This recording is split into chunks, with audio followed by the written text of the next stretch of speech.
So this is the brand new OnePlus Watch 2, and much like all the other OnePlus products, this boasts some wildly impressive specs, including very fast charging, a 100-hour battery life, which is like 4.5 days, dual chips for faster, more efficient processing, dual band GPS for superior accuracy while you're on a run or a bike ride, and in essence, this watch aims to fix the smartwatch, the everyday smartwatch. Let's be honest, smartwatches have struggled for years to overcome some pretty serious hurdles, like all-day battery, for example, giving you 1 to 1.5 days of battery life. This is giving you like a good half a week of battery life here. So I've been testing this watch for about a week now, wearing it all day, all night, tracking intense workouts, answering phone calls, managing my business, and tracking my health and stuff like that. So in this video, I want to wear this watch for another 5 days and film my experience and dig into the testing, the results, and show you how capable or not capable this watch actually is. But first I need to mention,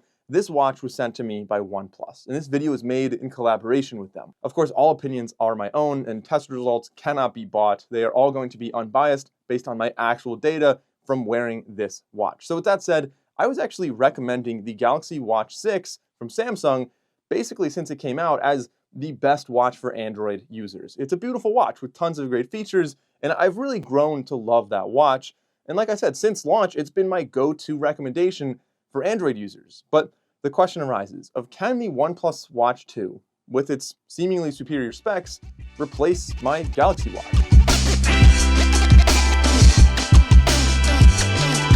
All right, so day one with both these watches. It is currently 8:15 in the morning. They're both at 100%, so we're gonna track the battery throughout the day in the next couple days and see how they actually perform. But I'm starving right now, so I'm gonna go to Wawa and get some breakfast, and I'm gonna try to pay with Google Pay on this watch. They both have the ability to pay with NFC, but I'm gonna use the OnePlus Watch, see how it works.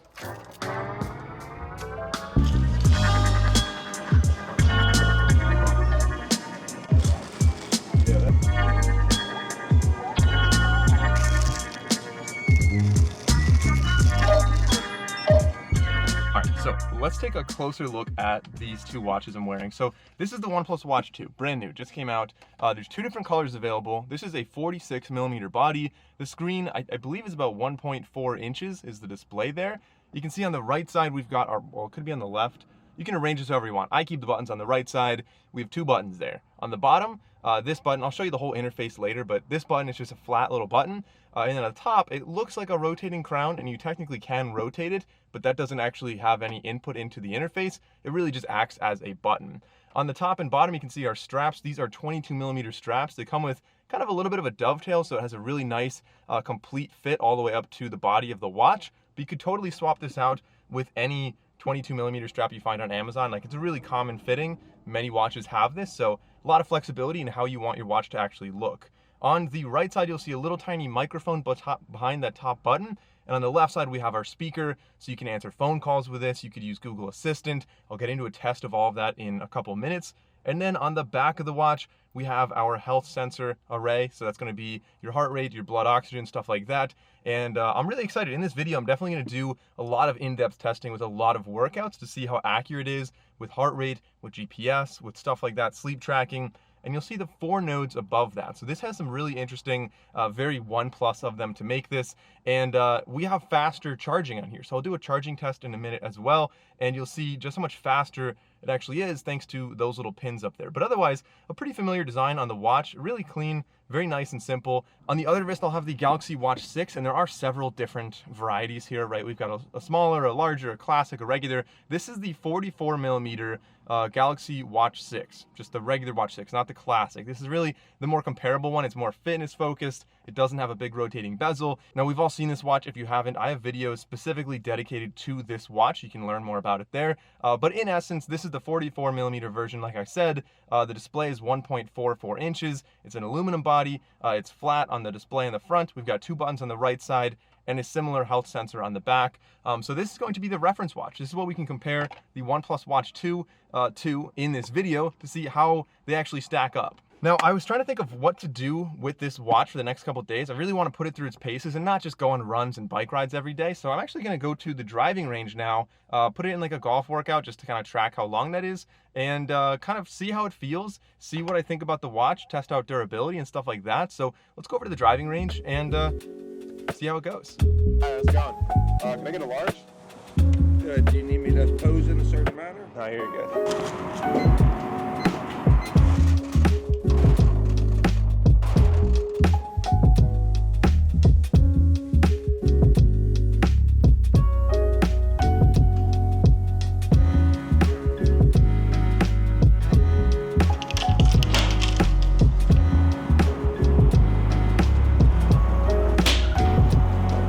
Alright, so I just got done on the driving range talking about the comfort of these two watches. I mean, we already know the Galaxy Watch, pretty light, pretty comfortable. I've been wearing it for quite a while now, several months.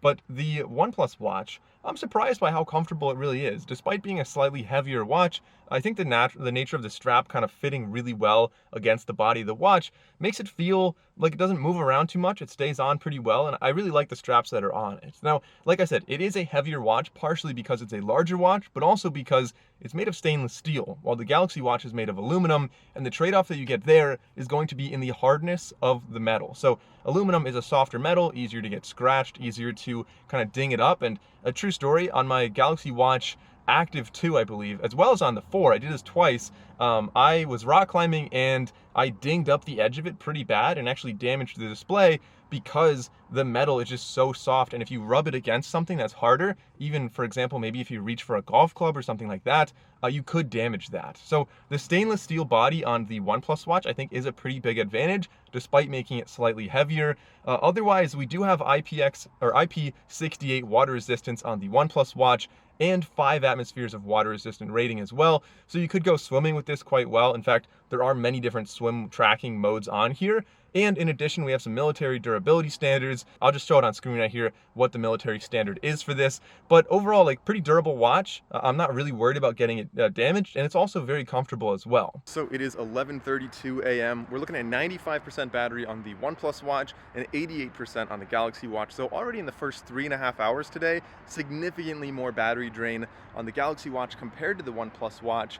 Now, I'm gonna go over to my office, get some work done, and I wanna talk a little bit more about the speakers, the microphone, and the internals of these watches, because all of that really matters when I'm working. If I'm taking phone calls, trying to be productive, trying to multitask, like, these watches help me manage my business. All right, so while I'm working, it's really important to have a watch that can really keep up, and so I'm answering phone calls, doing stuff like that. So starting off with the OnePlus Watch 2. This has a really cool trick up its sleeve. This actually has 2 chips in it that allows one to be more efficient, the BES 2700, and the other one, the Snapdragon W5 Gen 1, is your much more powerful chip. That's going to be the one that really does all the heavy lifting when you're opening apps, when you're running a lot of stuff. So we can get into a speed test and you'll see just how much faster that actually is. In addition, we have 32 gigabytes of storage on the OnePlus Watch versus just 16 on the Galaxy Watch. 16 is pretty standard for a lot of watches, but for me personally, I like to run without my phone, so I have a ton of music downloaded on here from Spotify.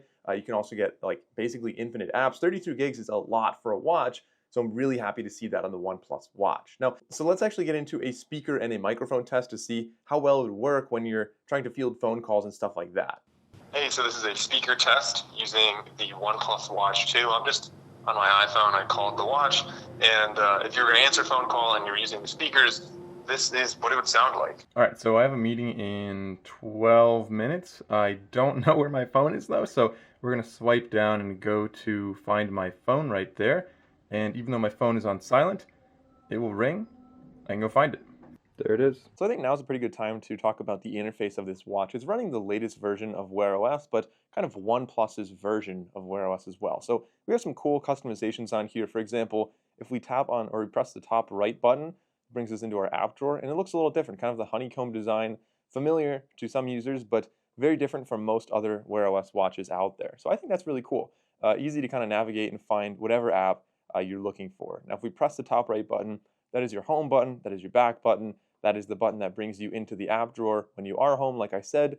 If we press and hold it, it opens Google Assistant. What's the weather in Bangladesh? And there we go. So it's actually really fast. I'm very impressed with that. I could also ask it, really any question we want. So let's just say, what is the square root of pi?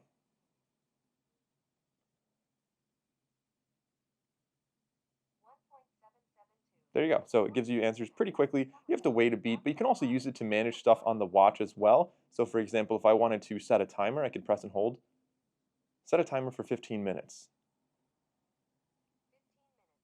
And it'll manage your watch. So again, even though like smartwatches tend to have smaller screens, I really value the voice assistant features on them tremendously, and having a fast voice assistant really goes a long way in enabling you to do more with your watch. If you swipe down from the top, our quick settings are very extensive. You can see a ton of them here. So you can like lock the touch, you can go to airplane mode.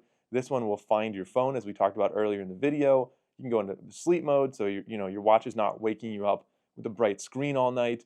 You can connect earbuds. I think that's really cool that that is a quick, accessible feature there. Normally you have to dig so deep into the settings on most other watches to connect your earbuds to, for example, like when I go for a run, I have Spotify on here. Like I have Spotify. Let's go find there's Spotify. And I've got some playlists downloaded, so I can just listen to music while I run from my watch without ever bringing my phone with me. Continuing through this little interface tour right here, if we swipe up, those are our notifications. So like FedEx package is coming in today. And then if we, actually you can tap into that as well. If you tap into that notification, you can, of course, reply by calling. You can open on your phone. You could type out a reply. So if I do that, we could either open the keyboard, we could do a quick reply right here, we could use emojis, or the microphone to send a voice memo or type to reply as well. Swiping from left to right, you kind of just get a loop through here. And this is going to show you a lot of different tiles. This one might be like a quick little summary of your day and your health. We've got our sleep tracking. We'll talk more about sleep tracking in a minute. We've got our heart rate. You can see your stress levels, any activity you might want to start right there. You can do that. And if I tap on more, you can see there's a ton of activities that I've done recently. And I'll show you all the other ones in a minute, showing you the other shortcuts with the buttons. Of course, we can see our calendar and other things like that. If we want to customize the watch face, you just tap and hold that.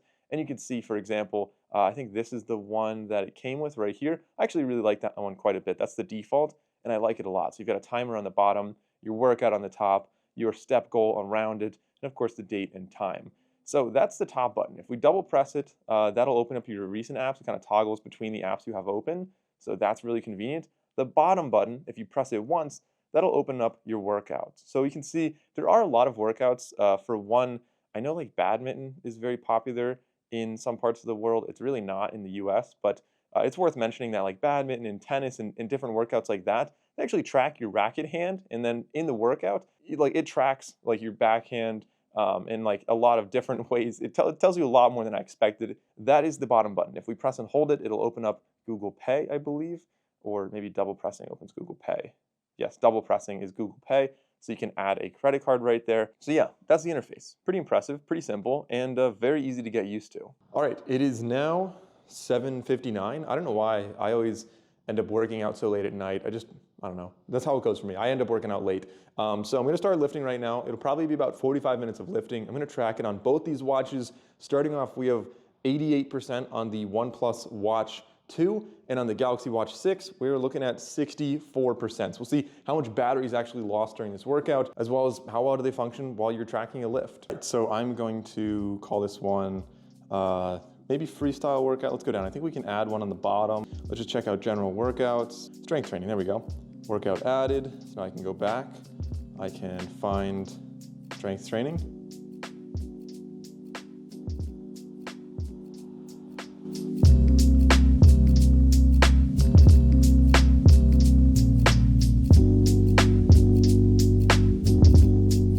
All right, so it has been 48 minutes and 12 seconds. I wrapped up the workout, and on the OnePlus Watch 2, we are down to 85% battery, and on the Galaxy Watch, we are down to 60% battery. So it's 8:54 p.m. right now. I'm actually just gonna go to bed pretty soon. So we're looking at approximately 15% battery loss in one day with the OnePlus Watch 2. We'll see how it does overnight. Sleep tracking, how much battery drain we have there.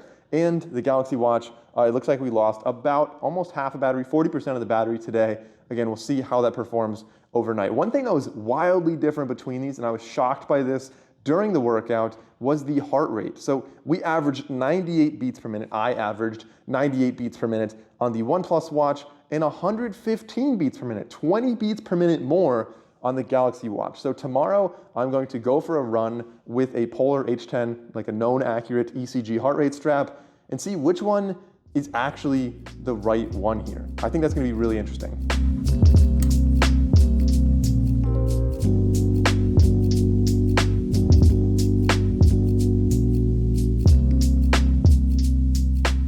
All right, so it's been almost 24 hours wearing both of these watches, and we are at 75% battery on the OnePlus Watch 2 and 45% on the Galaxy Watch 6. Sleeping with them both last night, they're both very comfortable. I actually think the OnePlus Watch felt better. I don't know if it's because it was on my left wrist and I just always wear something on my left, or if it's because of the strap that was attached to it, or just the general architecture of it. But regardless, they both tracked my sleep, and neither of them really lost a lot of battery last night. And looking at it now, I mean, I think the Galaxy Watch is probably gonna make it through a good portion of today. The OnePlus Watch is looking like it's gonna go probably another 2 to 3 days after this. But you know what, we'll see, maybe it'll make it the full 5. All right, so it is now 2:30 on Friday. I have 28% battery on the Galaxy Watch and 62% on the OnePlus Watch. I am testing out the auto detect feature for workouts. I'm just gonna go for a walk, a little afternoon walk right now. And within probably, I think 10 minutes is a setting, you can change what that level is. It should automatically detect and track the workout. It should track it retroactively as well from the very beginning, but it'll just like turn on and tell you that it's tracking after that many minutes. So let's see if that works. All right, so after that walk, you can see the Galaxy Watch recorded for 33 minutes, 26 seconds.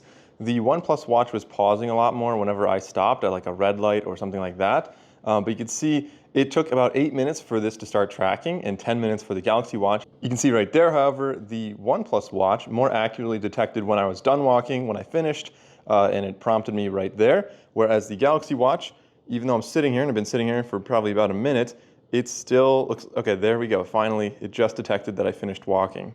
All right, so the OnePlus Watch is at 55%. I'm gonna go for a bike ride right now. And the Galaxy Watch, I don't even know if it's gonna make it through the workout. We're at 13%. So I'm gonna bike for probably 45 minutes and we'll see if this one's still alive.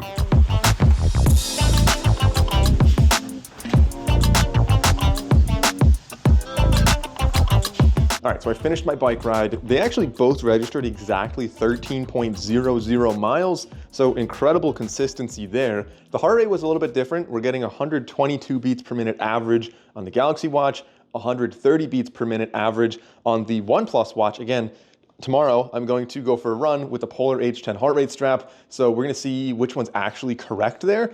As far as the battery goes, we did not lose much on the OnePlus Watch. We're at 51% right now, but by some miracle, the Galaxy Watch survived that. I thought for sure it was gonna die during that bike ride, and it is currently at 6%, so it's probably gonna die pretty soon, but I'm just happy that I was able to record that, so I have this comparison for the video. All right, so let's take a look at the heart rate performance of these two devices. On the left side, we have the OnePlus Watch 2. The red chart in the middle is your heart rate. On the right, we have the Galaxy Watch 6. Again, the red chart in the middle is the heart rate. And this middle graph right here is the known accurate Polar H10 ECG heart rate strap. So this is going to be our reference. You can see in the beginning, I ran at a steady state. My heart rate gradually went up. And then for the second half of my workout, I did some intervals. Intervals are going to be generally much more difficult for a wrist-based optical heart rate sensor to track. So we can see that's generally where most watches do struggle. The beginning half, you can see they did a fairly similar job, even though the aspect ratios of the graphs are different. You can see overall very similar. The average heart rate, 142 beats per minute. This one, it doesn't show it on the graph, but it's 145. And then on this one, it says 140. So all fairly similar. The maximum heart rate was actually 189. That was achieved during the intervals. The maximum heart rate was 189 beats per minute on the known accurate in the center. We only registered 164 on the OnePlus and 171 on the Galaxy Watch. And as you can see on both of them, they both definitely did struggle to track those very short burst intervals. So you can see the first spike on the Galaxy Watch was substantially lower. It looks like it went to about 139 beats per minute, when in reality, it was around 180 beats per minute. The second spike looks like it got a lot closer. It looks like it went up to probably like 171 beats per minute. In reality, it probably should have been about 180 beats per minute. The OnePlus Watch looked like it struggled to really register those peaks. And keep in mind, I was wearing the watches absolutely correctly. They were tight above my wrist, exactly where they should be. So this is something that is just you want to be aware of. Steady state runs, bike rides, walks, these are going to be fantastic devices. For intervals, they are going to be a little trickier. It's not going to be, that's kind of the weak point of these watches. Hey, good morning. So today is the third day of this test, and we are looking at 36% on the OnePlus Watch 2, and the Galaxy Watch 6 died last night, so it lasted 2 days. I am impressed, though, that it lasted kind of a perfect 2 days. It died after my workout, late in the evening. I was pretty much ready to go to bed anyway, so you kind of would just charge it overnight, maybe while I'm sleeping, which you do miss out on a night of sleep tracking then. But let's actually get into a charging test. I want to talk about the charging on these two devices because that's one of the big differences we're going to see with the OnePlus Watch, kind of really on brand, to be honest, with OnePlus. They've always been like high-end specs, fast, affordable, and definitely fast charging is a big part of their brand. Now, I don't want to affect my long-term battery test with this one, but I do actually have a second OnePlus Watch, so I have two. I'm just going to charge up the other one from 0 to 100%, and we'll see how long that actually takes compared to the Galaxy Watch. So remember on the back I said that we have kind of a trade-off here. So the Galaxy Watch has the advantage, of course, of having wireless charging, so you can charge it on the back of your phone. You will obviously have to charge more often, so that is more important. If you're going on a weekend trip, you'll want to charge it on the back of like a Galaxy S24 Ultra or something like that using reverse wireless charging. The OnePlus Watch has a longer lasting battery and also faster charging, but it doesn't have wireless charging. You have to use a special charger. It's kind of like a little pad you can see on the back, magnetically snaps on, and then you can plug it in by USB Type-C. And as long as you have the right charging brick plugged into the wall that's capable of at least 7.5 watts, you will be able to charge this ideally from 0 to 100 in about 60 minutes.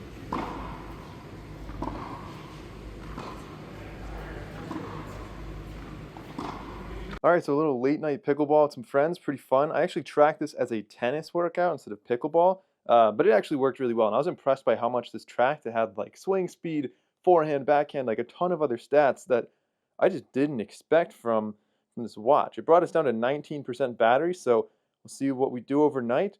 I think we can get another day out of this. And you can also see tons of other kinds of workouts as you scroll down, like strength training. They tell you a lot of information about that. Tennis, like I said, they really show you a ton of details here. So for sleep tracking, of course, it shows you the different stages of sleep you're in. It also tells you your sleep score overall, tells you how long you were in each stage. Those are the basics we'd expect from pretty much any watch out there. This down here is a little bit more novel. I don't really see this kind of thing on a lot of watches. So snoring detection, of course, Samsung does have that, but you need your phone around to do that. We do also have like risk of breathing problems. So maybe apnea events would be a good thing that it could indicate of. You can see your vital signs, so like what your heart rate was while you're sleeping, your respiratory rate, factors that might be affecting sleep, again, if there's a lot of loud sounds in your environment, and of course, phone usage and stuff like that. So pretty impressive on the sleep tracking as well. I found that it tracked my overall like time to fall asleep and time to wake up. It's really hard to gauge how accurate these are without proper medical equipment, but anecdotally, the sleep score seemed to have a pretty good reflection of how I felt every day wearing this watch. All right, so today is day 4 wearing the watch. I woke up with it at 9%, so we're really at the edge here. I don't know how much longer the battery's gonna last. I'm going on a hike with some friends today. Probably gonna go, I don't know, maybe an hour and a half, not super long, but we'll see if this watch is actually able to hold up. 9%, that's not much. I'm hoping it can get through at least half the hike, and if it dies then, I would still be pretty impressed.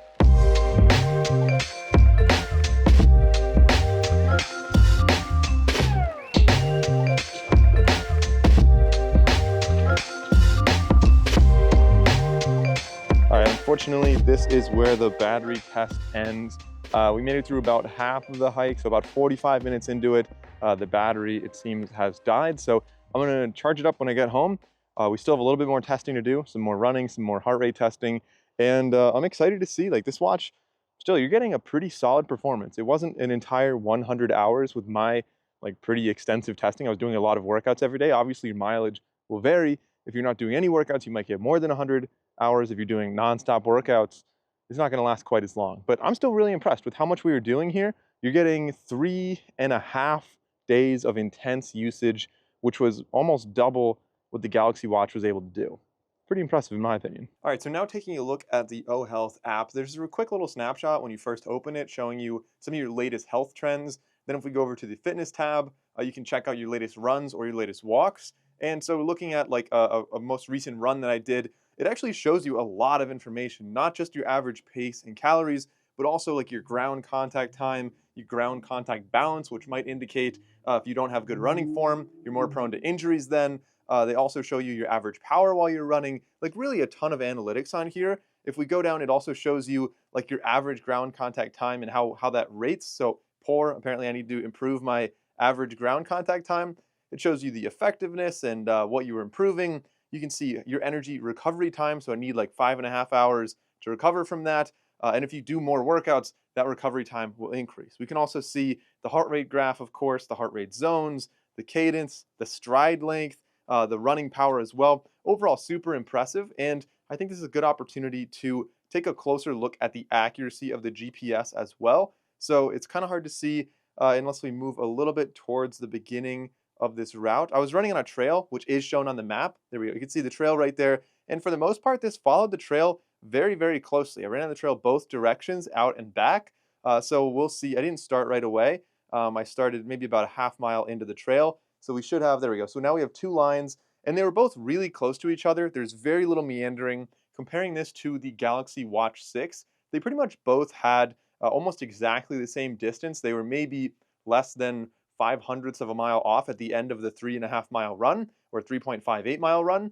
And so overall, like I was saying, this is definitely doing a pretty decent job. This was an open trail, so I think the dual band GPS would really have a much stronger advantage if you're in a more mountainous terrain or maybe in an urban environment. But regardless, pretty impressive that it's able to do that. If we go over to devices, we can customize more about this watch. For example, the tiles. If I wanted to add, say, maybe like podcasts, Spotify podcasts, I could tap on the plus.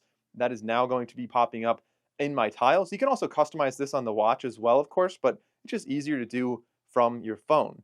Of course, if we go into workout and health settings, you can change like your workout goals, how many steps you're trying to achieve every day, different things like that. If you want relaxation reminders, what you want to do for sleep tracking, blood oxygen tracking, what kind of sleep tracking you want to really dive into, because it does have a lot. You can even track like sleep apnea events and stuff like that. All right, so today is day 5 of this experiment wearing the OnePlus Watch 2, and I think I have some pretty solid conclusions by now comparing this to the Galaxy Watch 6. So for one, the faster chip on here is really, it goes a long way. You're able to run apps much more quickly. It feels snappier, just feels much more usable. So it's not just for tracking workouts and telling time. Like you can actually do a lot more with this watch. Secondly, you're actually getting a respectable battery life here. You're getting about 4 days, claimed 100 hours, again, depending on your usage. So I think that is really impressive. It's really double the battery life, if not more than double what we're getting on the Galaxy Watch. So I like to see that.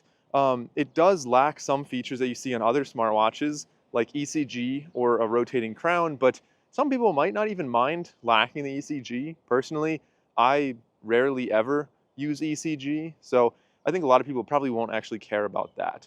The rotating crown is something I would like to see in future versions of this watch, but I mean, all things considered, you're getting a genuinely different smartwatch here. In a world of a lot of the same smartwatches, they all look like the Fossil Gen 5 or Gen 6.